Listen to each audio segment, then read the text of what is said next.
तो हम लोग जो है वो सरकमफ्रेंस का लेवल पर देख चुके थे, है ना। हम लोग को देखना क्या है, arc, central angle, sector and quadrant, ठीक है।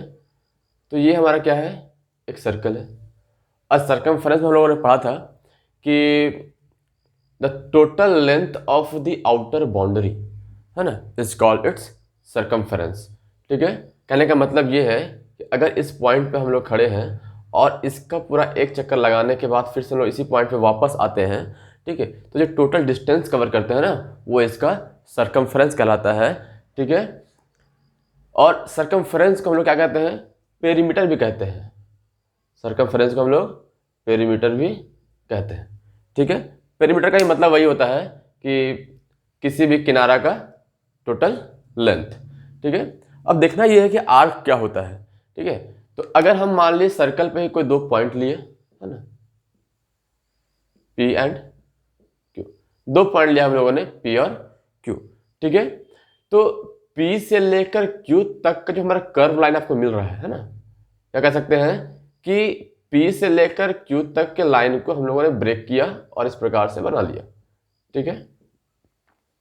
तो हमारा ये जो टुकड़ा मिला सर्कल का, वो क्या कहलाता है, आर्क कहलाता है। तो आर्क क्या है, तो arc is a piece of the circle and arc is the an arc is a piece of a circle, ठीक है। एक आर्क क्या है, तो एक पीस है किसका, सर्कल का, यानी कि आर्क जो है एक सर्कल का टुकड़ा है ना। तो इस प्रकार से आप देख रहे होंगे कि हमारे पास यहाँ तीन आर्क दिखाई पड़ रहे होंगे आपको, P से लेकर Q तक, P से लेकर A तक, A से लेकर Q तक, है ना। इस प्रकार से आपको यहाँ तीन आर्क दिखाई पड़ रहे होंगे, है ना। तो आर्क क्या होता है, पीस ऑफ अ सर्कल, ठीक है।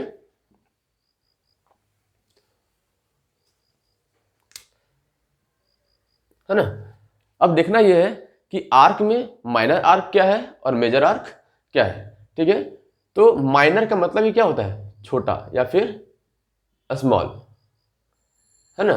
तो वो आर्क जो छोटा है ना, तो P से लेकर Q तक अगर हम लोग ऊपर से जाएं तो क्या कहलाएगा, हमारा माइनर आर्क कहलाएगा, माइनर आर्क। अगर P से लेकर Q तक हम नीचे से होकर जाएं तो हमारा ये क्या है, इस आर्क से ये नीचे वाला आर्क बड़ा है, तो इसको क्या बोलेंगे, मेजर आर्क। क्या बोलेंगे, मेजर आर्क। अगर मान लिया हमारे सेंटर है सर्कल का, है ना, उस सेंटर को आर्क के एक इस एंड को और आर्क के इस एंड को ज्वाइन कर दे, है ना, रेडियस के थ्रू, यानी कि P पॉइंट Q को हम क्या किए हैं, पॉइंट O से ज्वाइन किया, और पॉइंट P को क्या किया है, पॉइंट O से ज्वाइन किया। तो आपको यहाँ दिख रहा होगा कि सर्कल दो पार्ट में डिवाइड हो गया है, कितने पार्ट में, दो पार्ट में। तो एक पार्ट आपको ये दिख रहा है ऊपर वाली, उसमें क्या है कि OP, OQ और माइनर आर्क PQ, इसको हम लोग कैसे लिखेंगे, आर्क PQ, ठीक है। तो हमारा जो माइनर आर्क PQ है उसके बीच का जो इनक्लोज्ड एरिया है ना, दिख रहा है आपको, है ना, ये जो इनक्लोज्ड रीजन है उसको हम क्या कहते हैं, सेक्टर। क्या कहते हैं, सेक्टर। तो इस प्रकार से ये भी सेक्टर हुआ, ये भी सेक्टर हुआ।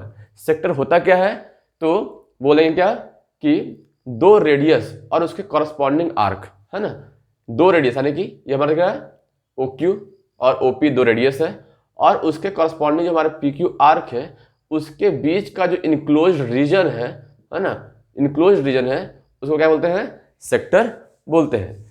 तो जो सेक्टर छोटा होगा उसको लोग क्या बोलते हैं, माइनर सेक्टर। उसी प्रकार से ये दोनों रेडियस और हमारा जो मेजर आर्क है उसके बीच में कुछ ना कुछ एरिया हमको तो इनक्लोज दिखाई पड़ रहा है, उसको लोग क्या बोलेंगे, उसको बोलेंगे हम लोग मेजर सेक्टर। क्या बोलेंगे, मेजर सेक्टर, ठीक है। क्या बोलेंगे, मेजर सेक्टर, ठीक है। अब यहां पे देखिएगा कि हमारा ये सर्कल है, ठीक है, ये हमारा सेंटर है। इस प्रकार से हमने रेडियस को ज्वाइन कर दिया, ठीक है। तो हमने इसको बोला क्या, माइनर सेक्टर, और इसको बोला क्या, मेजर सेक्टर। तो माइनर सेक्टर क्या है, तो रेडियस और उसके कॉरस्पॉन्डिंग जो आर्क है उसके बीच का रीजन को क्या बोलते हैं, माइनर सेक्टर। और जो बड़ा वाला है उसको बोलते हैं क्या, मेजर सेक्टर। ठीक है, अब इस जो सेक्टर, ये जो हमारा आर्क है, जो हमारा आर्क है ना, PQ नाम लेते हैं हम लोग, जो PQ आर्क है वो कुछ ना कुछ एंगल जो यहाँ पर बना रहा है, दिख रहा है, सेंटर O पे कुछ ना कुछ एंगल बना रहा है। उसी एंगल को लोग क्या बोलते हैं, सेंट्रल एंगल, सेंट्रल एंगल। ठीक है, कह सकते हैं कि the angle subtended by the arc PQ at the centre, यानी कि PQ आर्क है, उसके इंड पॉइंट से लाइन को ज्वाइन किया गया सेंटर के पास, तो वहां पर एक एंगल का फॉर्मेशन हुआ, वो एंगल क्या कहलाता है, सेंट्रल एंगल। ठीक है,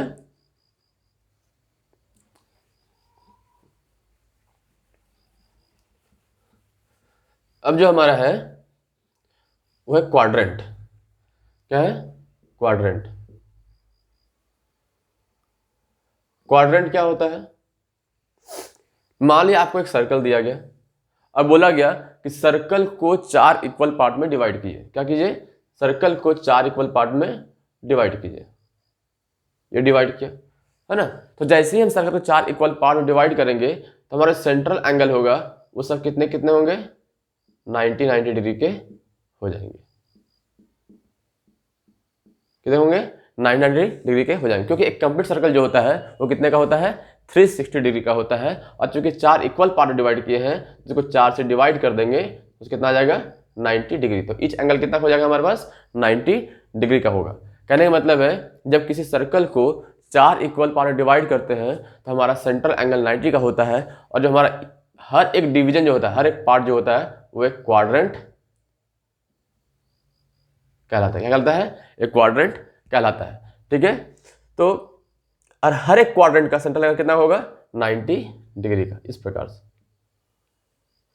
है ना, 90 डिग्री का, कोई दिक्कत नहीं है। और हमारा हर एक क्वाड्रेंट क्या है, एक सेक्टर भी है। क्या है, एक सेक्टर भी है। कैसे है एक सेक्टर, ऐसा सेक्टर जिसका सेंट्रल एंगल 90 का हो, है ना, क्या हो, सेंट्रल एंगल 90 का हो। क्योंकि हम लोग पहले भी पढ़े कि हमने एक आर्क लिया AB, उसके दोनों एंड को सेंटर से मिला दिया, है ना, तो हमारा जो ये रेडियस था और उसके कॉरस्पॉन्डिंग जो आर्क था वो तीनों मिलकर क्या बना रहा था, उसके बीच के रीजन को क्या बोल रहे थे, सेक्टर बोल रहे थे। ठीक है, तो यहाँ क्या है, 2 रेडियस है, उसके कॉरस्पॉन्डिंग में एक आर्क है, तो बीच का क्या कहलाएगा हमारा, एक सेक्टर कहलाएगा। इस प्रकार से 4 सेक्टर यहाँ पे मिलता है, और हर एक सेक्टर को क्वाड्रेंट कहते हैं, जिसका सेंट्रल एंगल कितना का है, 90 डिग्री का है। ठीक है, यहाँ भी हमारा सेंट्रल एंगल था, लेकिन वहाँ पे एंगल मेंशन नहीं था। ठीक है, बट हमारा एंगल यहाँ कितना होगा, 90 डिग्री का होगा, क्योंकि इसको 4 इक्वल पार्ट डिवाइड कर रहे हैं। ठीक है,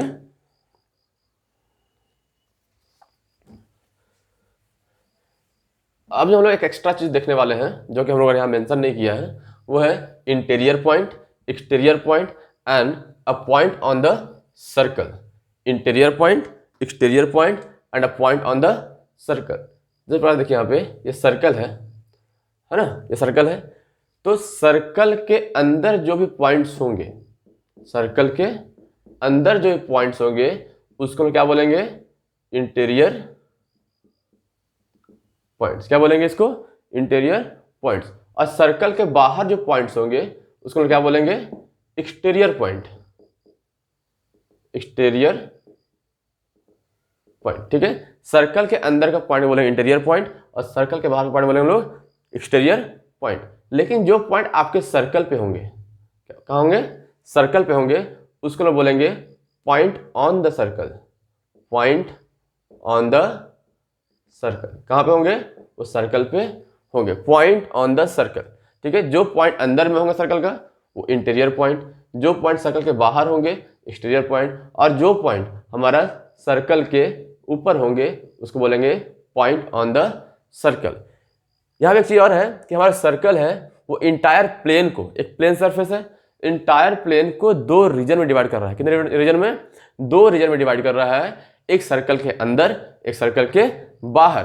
तो हमारा जो सर्कल के अंदर का रीजन होगा उसको बोलेंगे क्या, इंटीरियर रीजन। क्या बोलेंगे, interior region of the circle, circle के अंदर का रीजन। ठीक है, और जो सर्कल के बाहर होगा उसके अलावा, सर्कल के अंदर के अलावा जो सर्कल के बाहर होगा उसको क्या बोलेंगे, एक्सटीरियर रीजन। ठीक है, तो जितने भी हमारे एक्सटीरियर पॉइंट्स होंगे वो एक्सटीरियर रीजन में होंगे, जितने भी इंटीरियर पॉइंट्स होंगे, जितने इंटीरियर पॉइंट होंगे वो हमारे कहाँ पे होंगे, इंटीरियर रीजन में होंगे। और कुछ पॉइंट जो होंगे हमारे सर्कल के ऊपर भी होंगे, उसको हम क्या बोलेंगे, पॉइंट ऑन दी सर्कल। यहाँ तो कोई दिक्कत नहीं है।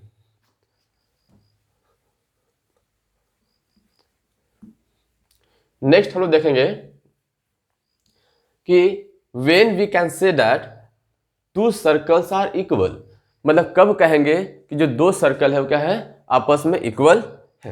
जैसे हमारा एक इस सर्कल दिया गया है, एक सर्कल ये दिया गया है, और बोले क्या कि ये दोनों सर्कल आपस में इक्वल है, तो ये कब मानेंगे कि दोनों सर्कल आपस में इक्वल होगा। ठीक है, तो हम क्या करेंगे, दोनों के रेडियस को मेजर करेंगे। क्या करेंगे, दोनों के रेडियस को मेजर करेंगे। रेडियस क्या होता है, तो सेंटर को सर्कल पे किसी पॉइंट को मिलाई जाने वाली लाइन को हम क्या बोलते हैं, रेडियस बोलते हैं। उसी प्रकार से इससे सेंटर को सर्कल पे किसी एक पॉइंट से मिला देंगे, है ना। इसका सेंटर O है, इसका सेंटर O' है। यहाँ पे सर्कल पॉइंट लिया, उसका उस पॉइंट का नाम A है। इस सर्कल पे जो पॉइंट लिया, उस पॉइंट का नाम क्या है, B है। ठीक है, इसका रेडियस R1 है, इसका रेडियस R2 है। तो बोले क्या कि ये दोनों सर्कल आपस में इक्वल तभी होगा जब दोनों का रेडियस सेम होगा, यानी कि R1 जो है वो R2 के बराबर होना चाहिए, है ना। तो दो सर्कल इक्वल तभी होंगे जब उसके रेडियस आपस में इक्वल होंगे। अगर रेडियस इक्वल नहीं है तो सर्कल कभी भी इक्वल नहीं हो सकता है। और जब सर्कल इक्वल होंगे तो बोलेंगे क्या कि दोनों सर्कल आपस में क्या है, कॉन्ग्रुएंट है। क्या है, कॉन्ग्रुएंट है। कॉन्ग्रुएंट का मतलब क्या होता है, इक्वल होना। ठीक है, क्या होता है, इक्वल होना। जब भी दो सर्कल इक्वल हो जाएंगे, जब उसको एक के पीछे एक रखेंगे तो पीछे वाला दिखाई नहीं पड़ेगा, एक दूसरे पे कंप्लीटली ओवरलैप हो जाएगा और पीछे वाले को हाइड कर देगा। ठीक है, तो ये था हमारा क्या, इक्वालिटी ऑफ टू सर्कल्स। क्या था, इक्वालिटी या फिर कॉन्ग्रुएंसी ऑफ टू सर्कल्स। ठीक है, इक्वालिटी या फिर कॉन्ग्रुएंसी ऑफ टू सर्कल, ये तभी पॉसिबल है जब दोनों का रेडियस आपस में इक्वल होगा। आज के लिए इतना ही, बाकी लोग पढ़ेंगे नेक्स्ट वीडियो में।